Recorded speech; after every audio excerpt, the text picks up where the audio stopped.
No primeiro trimestre de 2010, o número de financiamentos imobiliários aumentou 16% em relação ao mesmo período do ano passado. Diariamente, são feitos mais de 4.200 contratos de financiamento que movimentam cerca de 261 milhões de reais. Estamos atingindo todos os recordes em financiamentos habitacionais.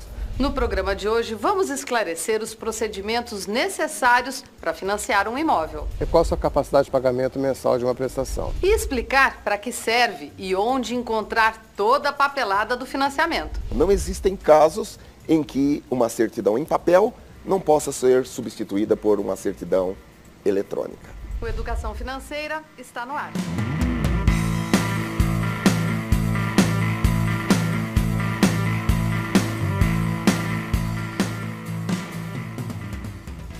Levantar um financiamento imobiliário é um processo demorado porque envolve várias pessoas e etapas. Pode ter variações de banco para banco, mas de maneira geral, cumpre os mesmos requisitos. Para fazer um financiamento desse tipo, é primordial levantar todas as informações para tomar as decisões certas e também ter muita organização. Você sabe como se faz um financiamento imobiliário? Olha, na verdade eu tenho a informação básica, né? Alguma coisa relacionada com o banco, mas exatamente como funciona eu não sei. Eles vão analisar via Serasa, enfim, meu cadastro. Apresentar uma série de documentos que comprovam renda. E verificar se o crédito está disponível no mercado. Se tiver problema bancário, você consegue fácil. Como o mercado está crescendo ultimamente e está tendo esse boom, eu penso que está sendo muito fácil.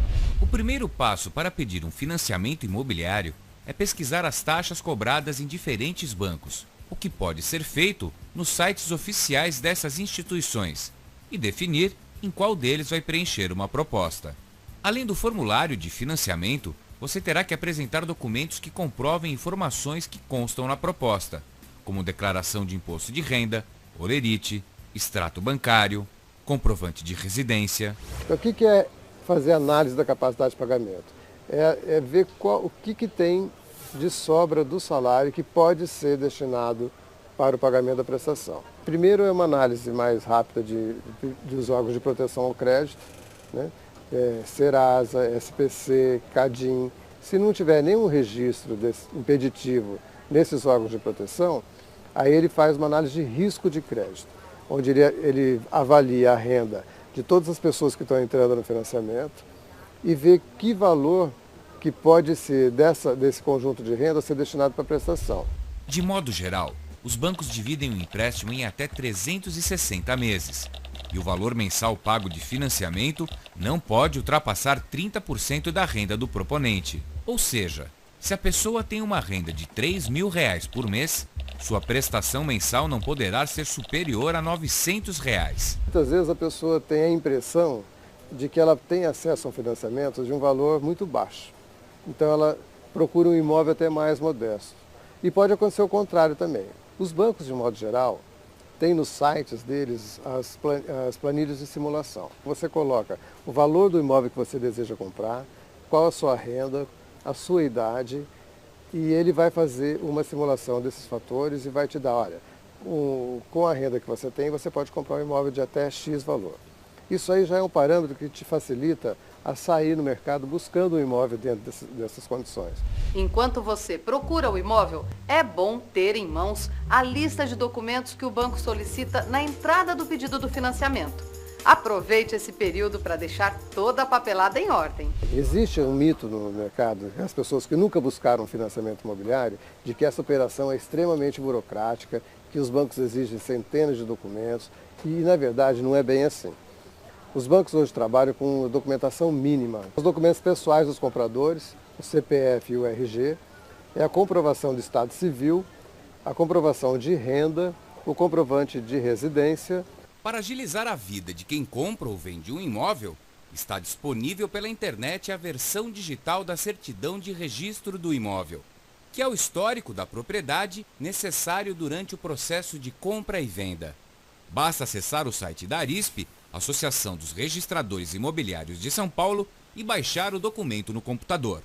O preço é o mesmo das certidões tiradas pessoalmente em cartório. Não existem casos em que uma certidão em papel não possa ser substituída por uma certidão eletrônica. Quem planeja usar o Fundo de Garantia por tempo de serviço no financiamento para pagar parte do valor do imóvel deve fornecer ao banco outros documentos, entre eles o extrato da conta vinculada ao FGTS.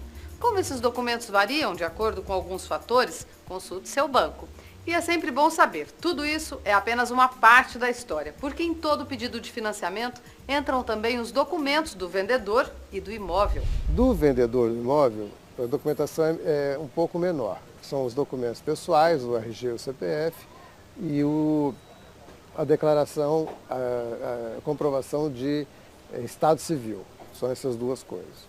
E para o imóvel, nós exigimos a cópia da matrícula do imóvel, que é expedida pelo cartório de registro de imóveis, e uma cópia do carnê do IPTU.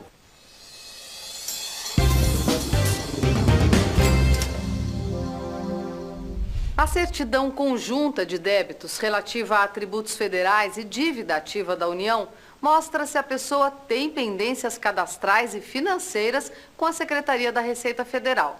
Você sabe como essa certidão pode ser obtida? Alternativa A, pessoalmente na prefeitura da cidade em que reside o comprador.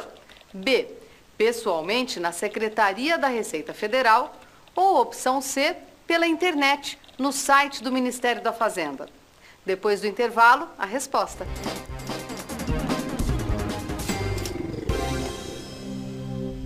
Hoje estamos falando sobre financiamento imobiliário.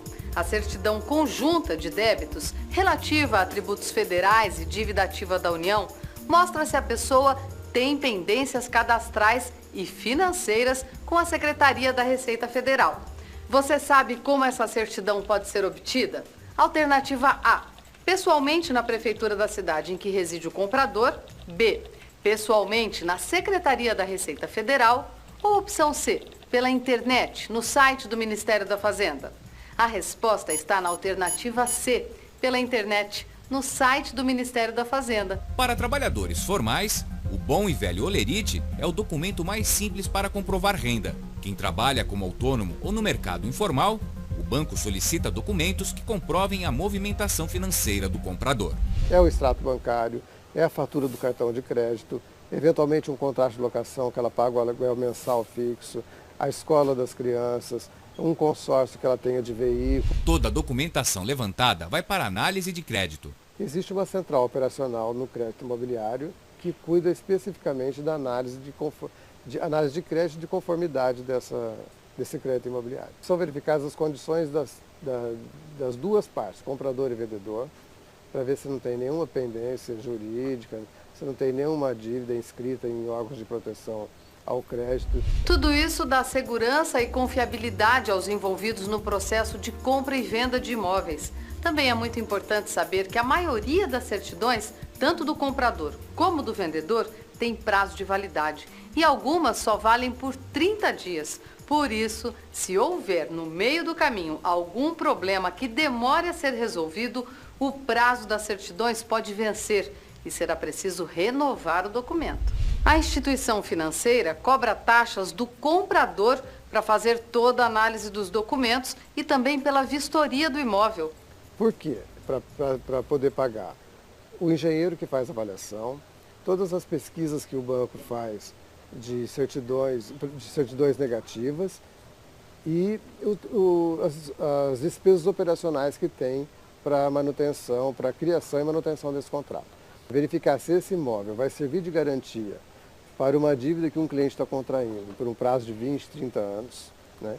Para garantir que esse imóvel tem uma situação física, estrutural, adequada para todo esse tempo de residência, é um imóvel sólido, ele está bem construído, e o valor de mercado que ele tem.